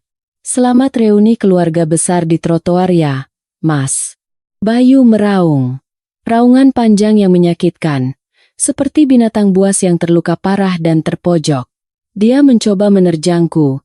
Tangannya menggapai leherku, ingin mencekikku. Jahanam kamu Ratna. Aku bunuh kamu. Tapi belum sempat ujung jarinya menyentuh kulitku, Pak Hadi sudah menendang perutnya dengan sepatu pantofel keras. Bug! Bayu terpental ke belakang, menabrak tumpukan kardus yang berisi baju-baju bekas mereka. Dia mengerang kesakitan, memegangi perutnya, meringkuk seperti udang. Bawa mereka keluar. Perintahku dingin pada para pengawal. Sekarang, seret mereka kalau perlu. Aku mau rumah ini kosong dan disemprot disinfektan dalam waktu 1 jam. Baunya terlalu busuk di sini. Para pengawal menyeret Bayu, Ibu Kartika, dan Siska keluar dari halaman. Mereka meronta, berteriak, memaki, dan menangis. Tetangga-tetangga sudah berkumpul di depan pagar seperti semut melihat gula, merekam kejadian itu dengan ponsel mereka. Live Instagram, TikTok Story, semuanya aktif. Ini akan viral, runtuhnya keluarga Pratama, sinetron paling seru tahun ini, dan akulah sutradaranya. Aku berdiri di ambang pintu, melihat mereka dilempar ke aspal panas di luar pagar. Pintu gerbang besi yang tinggi itu ditutup perlahan oleh Pak Hadi. Bam! Suara besi beradu menutup akses mereka ke kehidupan lamanya. Menutup akses mereka ke Ratna yang bodoh. Aku berbalik, menatap ruang tamu yang kini kosong melompong. Hening. Damai. Tidak ada lagi suara Siska yang menyuruh. Tidak ada lagi bentakan Ibu Kartika. Nona, mobil sudah siap. Kita langsung ke bandara? Tanya Pak Hadi. Aku menggeleng pelan. Belum, Pak Hadi. Masih ada 1 tikus lagi yang harus kuusir dari lubangnya. Bella? Ya. Antar aku ke apartemen Bella. Aku ingin melihat wajah wanita yang menghabiskan uang suamiku. Aku ingin memastikan dia tahu siapa yang membayar sewa tempat tinggalnya selama ini. Perjalanan dari rumah mertuaku di Menteng menuju apartemen mewah di Jakarta Selatan itu terasa singkat. Mobil Rolls-Royce yang kutumpangi melaju mulus membelah kemacetan Jakarta, seolah jalanan pun tunduk memberi hormat pada kekuasaan ayahku. Di dalam mobil yang dingin dan wangi kulit asli ini, aku menatap pantulan wajahku di kaca jendela. Masih wajah yang sama. Masih Ratna yang memakai daster sederhana. Tapi sorot mataku sudah berbeda. Tidak ada lagi Ratna yang lemah. Tidak ada lagi Ratna yang menangis di pojok dapur. Pak Hadi duduk di kursi depan. Sesekali melihatku lewat kaca spion dengan tatapan prihatin sekaligus bangga. Nona, kita sudah sampai di Cempaka Residence. Lapor Pak Hadi pelan. Gedung apartemen itu menjulang tinggi, megah, dan sombong. Kaca-kacanya berkilauan ditimpa matahari siang. Tempat ini adalah sarang kemewahan, tempat di mana suamiku, Bayu, menghamburkan uang yang seharusnya menjadi nafkah istri, demi memuaskan wanita lain. Hatiku berdesir nyeri, mengingat bagaimana aku harus berhemat membeli cabai, sementara di sini Bayu mungkin membelikan tas jutaan rupiah. Tapi rasa nyeri itu segera tertutup oleh amarah yang dingin. Aku turun dari mobil. Satpam apartemen yang awalnya hendak melarangku masuk karena penampilanku yang lusuh, langsung mundur teratur. Matanya membelalak kaget saat melihat Pak Hadi dan para pengawal berjas hitam di belakangku, serta mobil Rolls-Royce yang harganya miliaran itu. Tanpa bertanya, dia membukakan pintu lobi sambil membungkuk hormat. Uang dan kekuasaan memang bahasa universal yang paling mudah dimengerti. Kami naik lift pribadi menuju lantai 25. Unit 2508. Angka itu tertera jelas di laporan detektif yang disewa ayah. Angka yang menjadi saksi pengkhianatan suamiku. Ting. Pintu lift terbuka. Kami berdiri tepat di depan pintu unit apartemen itu. Pintu kayu jati yang kokoh dengan hiasan emas. Tanpa ragu, aku menekan bel. Sekali, 2 kali. Tak lama kemudian, pintu terbuka. Wanita itu muncul. Bella. Dia jauh lebih cantik daripada di foto. Kulitnya putih mulus, rambutnya panjang terurai seperti iklan sampo. Dan dia memakai gaun tidur sutra berwarna merah menyala yang harganya pasti jutaan rupiah. Perutnya terlihat sedikit membuncit. Tanda kehidupan haram yang sedang tumbuh di sana. Bau parfum mahal langsung menyerbak keluar. Dia menatapku dari atas ke bawah dengan tatapan jijik. Dia tidak tahu siapa aku, tapi dia pasti menebak dari penampilanku. Di matanya, aku hanyalah gembel yang salah alamat. Cari siapa ya? Kalau mau minta sumbangan, lewat pintu belakang atau ke pos satpam saja. Atau kalau mau melamar jadi pembantu, saya belum butuh orang baru. Pembantu saya yang lama masih bagus kerjanya. Ucapnya ketus, hendak menutup pintu kembali dengan kasar. Aku menahan pintu itu dengan tanganku. Cengkeramanku kuat. Saya Ratna. Ucapku tenang, suaraku datar tanpa emosi. Istri sah dari laki-laki yang membiayai apartemen ini, Bayu Pratama. Wajah Bella berubah seketika. Bukan takut, tapi menjadi sinis dan meremehkan. Bibirnya melengkung membentuk senyuman mengejek. Dia tertawa kecil, tawa yang menyakitkan telinga. Oh, jadi kamu istri kampung itu? Si Ratna yang katanya bodoh, dekil, dan tidak bisa dandan? Ya ampun. Bella menggelengkan kepalanya, menatapku dengan rasa kasihan yang palsu. Mas Bayu benar. Kamu memang tidak punya aura nyonya sama sekali. Lihat bajumu, lihat rambutmu. Pantas Mas Bayu jijik menyentuhmu dan lebih betah di sini.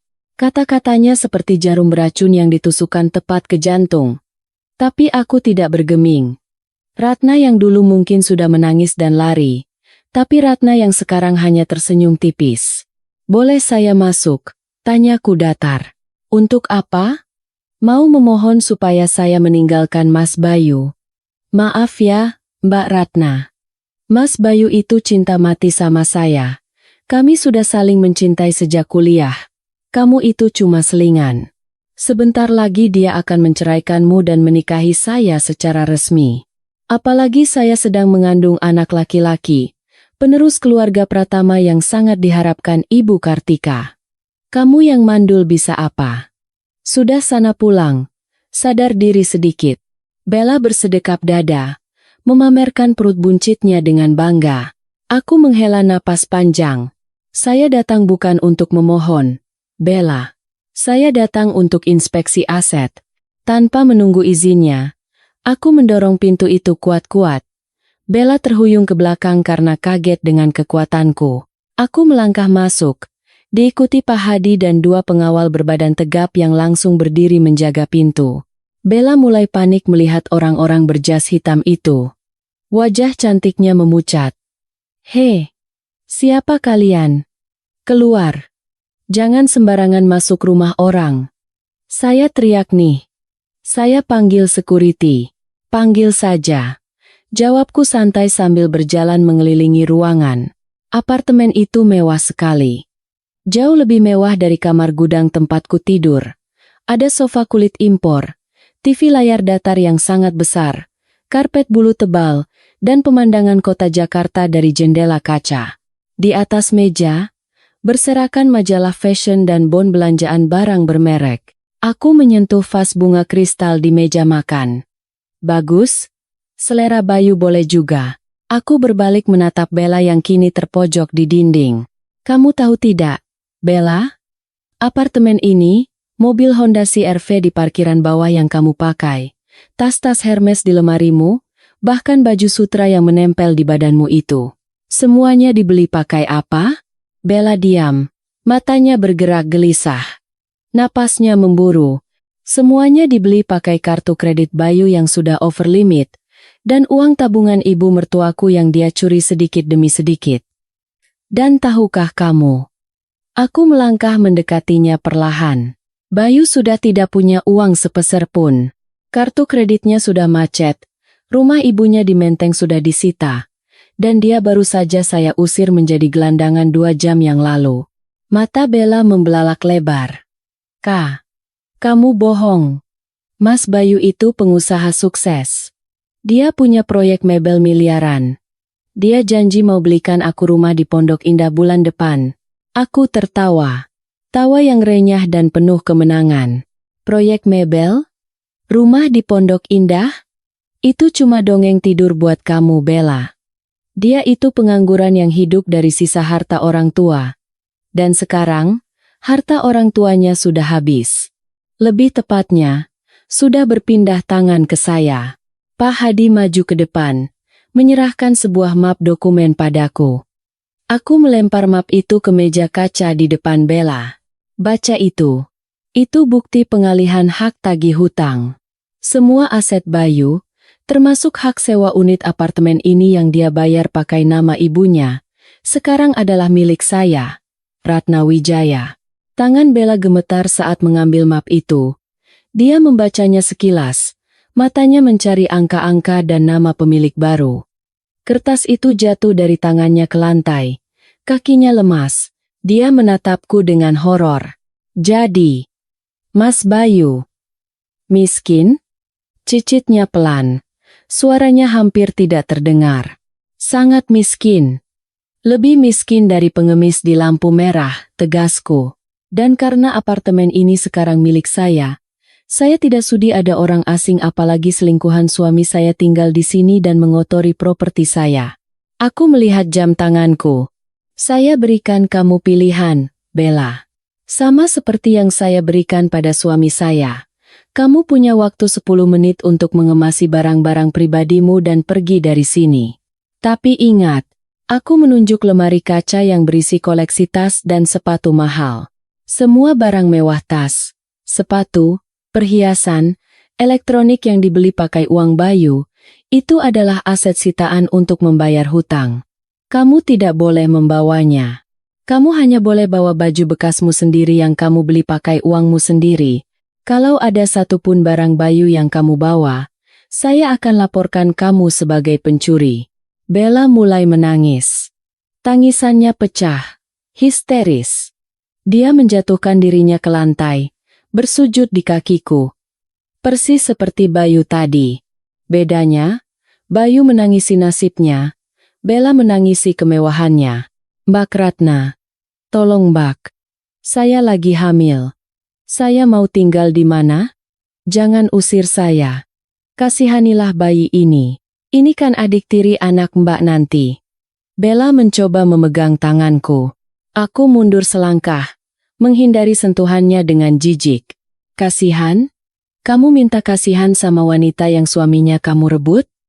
Kamu minta kasihan sama wanita yang uang belanja dapurnya kamu habiskan buat beli tas?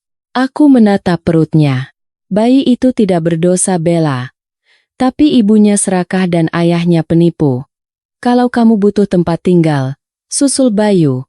Dia mungkin sedang duduk di pinggir trotoar di depan rumah lamanya di Menteng. Bangunlah tenda bersamanya. Buktikan kalau cintamu itu tulus, bukan karena uang. Buktikan kalau kamu cinta mati sama Mas Bayu seperti katamu tadi. Wajah Bella langsung berubah. Air matanya berhenti mendadak seperti keran ditutup. Dia mendongak, menatapku. Tatapan matanya menjadi dingin, kejam, dan penuh perhitungan. Gila? Siapa yang mau hidup susah sama laki-laki kere? Kalau dia miskin, buat apa saya sama dia? Saya pikir dia kaya raya. Dasar laki-laki penipu. Sialan, bajingan. Bella memaki-maki dengan kasar, mengeluarkan sifat aslinya. Suaranya melengking memenuhi ruangan.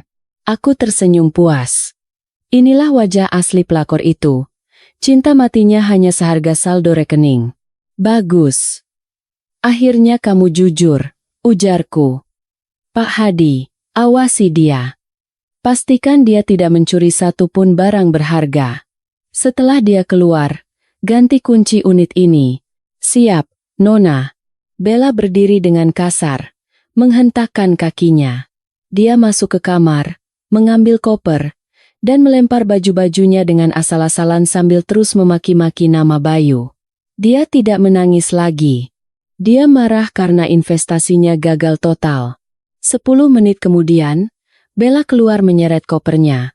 Dia melewati aku dengan tatapan penuh kebencian. "Puas kamu?" bentaknya. "Sangat puas," jawabku tenang. "Satu hal lagi, Bella. Panggilku saat dia sudah di ambang pintu. Jangan pernah bermimpi untuk menuntut harta gonogini atau warisan untuk anakmu ke keluarga Wijaya, karena Bayu Pratama tidak punya apa-apa selain hutang. Anakmu hanya akan mewarisi nama bapaknya yang sudah hancur. Semoga kamu bisa cari mangsa lain yang lebih kaya." Bella membanting pintu dan pergi. Suara langkah kakinya menjauh di lorong apartemen. Aku berdiri sendirian di tengah kemewahan apartemen itu. Sunyi. Aku berjalan ke jendela, melihat pemandangan kota Jakarta dari ketinggian. Di bawah sana, mobil-mobil terlihat seperti mainan. Di suatu tempat di bawah sana, ada suamiku, mertuaku, dan iparku yang sedang merasakan kerasnya aspal Jakarta. Dan sekarang, kekasih gelap suamiku juga sudah bergabung dengan mereka di jalanan. Aku kembali masuk ke dalam mobil Rolls-Royce. Tubuhku bersandar lemas di jok kulit yang empuk. Pak Hadi memberikanku sebotol air mineral dingin. "Minumlah, Nona. Nona pasti lelah," ucapnya lembut. Aku meneguk air itu. Rasanya segar sekali. Tenggorokanku yang kering karena menahan emosi akhirnya basah. "Kita kemana sekarang, Nona? Ke hotel? Atau langsung ke bandara?" tanya Pak Hadi. Aku memejamkan mata sejenak, membayangkan wajah ayah. "Ke bandara, Pak Hadi. Aku rindu Papa. Aku rindu rumah. Aku rindu menjadi Ratna Wijaya. Jakarta sudah tidak punya apa-apa lagi untukku selain kenangan buruk." Mobil mewah itu melaju menembus senja, meninggalkan apartemen itu, meninggalkan kota Jakarta yang penuh kepalsuan. Ratna Sari si pembantu sudah mati hari ini. Dia sudah dikubur bersama masa lalunya. Kini yang pulang ke Kalimantan adalah Ratna Wijaya, wanita yang tidak akan pernah lagi membiarkan dirinya diinjak-injak. Pelajaran hidup ini harganya 15 miliar rupiah. Tapi itu sepadan untuk membeli kebebasanku. Waktu bergulir begitu cepat, seperti air sungai yang tak pernah kembali ke hulu. Tidak terasa, 6 bulan sudah berlalu sejak hari bersejarah di mana aku meninggalkan apartemen Bella dan mengubur masa laluku di Jakarta. Hari ini, matahari bersinar sangat cerah di langit Bali. Angin laut yang membawa aroma garam dan bunga Kamboja menerpa wajahku lembut. Aku berdiri di balkon Presidential Suite sebuah resort bintang 5 di kawasan Nusa Dua. Bukan sebagai tamu, tapi sebagai pemilik. Ya, aku kembali. Bukan sebagai Ratna si pembantu yang memakai das terlusuh, tapi sebagai Ratna Wijaya, direktur operasional yang memimpin ekspansi bisnis Wijaya Group di Bali. Ayah benar. Cara terbaik untuk menyembuhkan luka hati bukanlah dengan menangis di kamar, tapi dengan bekerja dan membuktikan diri. Dalam 6 bulan, aku menenggelamkan diriku dalam pekerjaan. Aku belajar mengelola hotel, memimpin ribuan karyawan, dan bernegosiasi dengan investor asing. Hasilnya, wajahku kini bersinar kembali. Kulitku terawat, mataku tajam penuh percaya diri, dan senyumku kembali merekah. Ratna yang kurus dan menyedihkan itu sudah mati, terkubur bersama kenangan pahit di rumah Menteng. Siang ini adalah hari yang penting. Hari grand opening resort terbaru kami. Banyak tamu undangan penting yang hadir, termasuk pejabat daerah dan kolega bisnis ayah. Aku mengenakan kebaya modern berwarna putih gading rancangan desainer ternama, dipadu dengan kain batik tulis yang harganya puluhan juta. Rambutku disanggul rapi dengan hiasan tusuk konde emas. "Ibu Ratna, mobil sudah siap di lobi. Bapak Gunawan sudah menunggu di ballroom." Suara sekretarisku, Mita, membuyarkan lamunanku. "Baik, Mita. Ayo kita turun," jawabku sambil tersenyum. Kami turun menggunakan lift khusus. Saat pintu lift terbuka di lobi utama yang megah dengan lantai marmer mengkilap dan pilar-pilar ukiran kayu jati, para staf hotel langsung membungkuk hormat. "Selamat siang, Bu Ratna." "Siang, Bu." Aku membalas sapaan mereka dengan ramah. Dulu, aku diperlakukan seperti sampah oleh mertuaku sendiri. Sekarang, ratusan orang menaruh hormat padaku. Hidup ini memang lucu. Namun, saat aku hendak melangkah menuju ballroom, mataku menangkap keributan kecil di dekat pintu gerbang masuk hotel. Posisi gerbang itu agak jauh dari lobi, tapi karena dinding lobi terbuat dari kaca transparan, aku bisa melihatnya dengan jelas. Ada 3 orang berpakaian kumal sedang berdebat dengan kepala security. Mereka membawa karung plastik besar seperti pemulung, tapi gerak-gerik mereka terlihat memaksa ingin masuk. "Ada apa itu, Pak Danu?" tanyaku pada manajer keamanan yang berdiri di dekatku. "Maaf, Bu Ratna. Biasa, ada pengemis yang memaksa masuk. Katanya mereka kenal dengan pemilik hotel ini. Sedang diusir oleh anggota saya," jawab Pak Danu. "Kenal pemilik hotel?" Alisku berkerut. Firasatku tiba-tiba tidak enak. Jantungku berdesir pelan. "Tunggu sebentar. Biar saya lihat." "Jangan, Bu. Nanti Ibu kotor. Biar kami saja yang urus," cegah Pak Danu. "Tidak apa-apa. Saya penasaran." Aku berjalan keluar lobi, menuruni tangga batu alam, menuju gerbang depan. Semakin dekat langkahku, semakin jelas wajah-wajah itu. Dan ketika aku sudah berjarak 5 meter dari mereka, langkahku terhenti. Dunia ini sempit sekali. Atau mungkin, Tuhan memang sengaja mempertemukan kami di momen seperti ini untuk menunjukkan keadilannya. Wanita tua itu. Rambut sasaknya yang dulu angkuh kini beruban dan acak-acakan. Wajahnya yang dulu tebal bedak mahal kini penuh keriput dan debu jalanan. Bajunya bukan lagi gaun sutra, tapi kaos partai yang sudah longgar. Itu Ibu Kartika. Di sebelahnya, ada seorang gadis kurus yang sedang menggendong bayi yang menangis kepanasan. Wajahnya kusam, tidak ada lagi jejak perawatan klinik kecantikan. Itu Siska, dan bayi di gendongannya. Entah anak siapa, mungkin hasil pergaulan bebasnya setelah jatuh miskin. Dan laki-laki itu. Laki-laki yang sedang berlutut memohon pada satpam agar diizinkan memungut botol bekas di area hotel. Tubuhnya kurus kering. Kulitnya hitam terbakar matahari. Dia memakai rompi oranye lusuh tukang parkir liar. "Itu Bayu. Mantan suamiku. Tolonglah Pak. Kami cuma mau ambil botol plastik sisa pesta. Lumayan buat dijual kiloan. Kami belum makan dari pagi." Suara Bayu terdengar serak dan menyedihkan. "Tidak bisa. Ini hotel bintang 5. Pergi sana," bentak satpam. Saat itulah, Ibu Kartika menoleh dan melihatku. Matanya yang rabun menyipit. Dia melihat wanita cantik berkebaya putih yang berdiri dikelilingi pengawal. Awalnya dia ragu, tapi kemudian matanya membelalak lebar. Ratna?" Gumamnya tak percaya.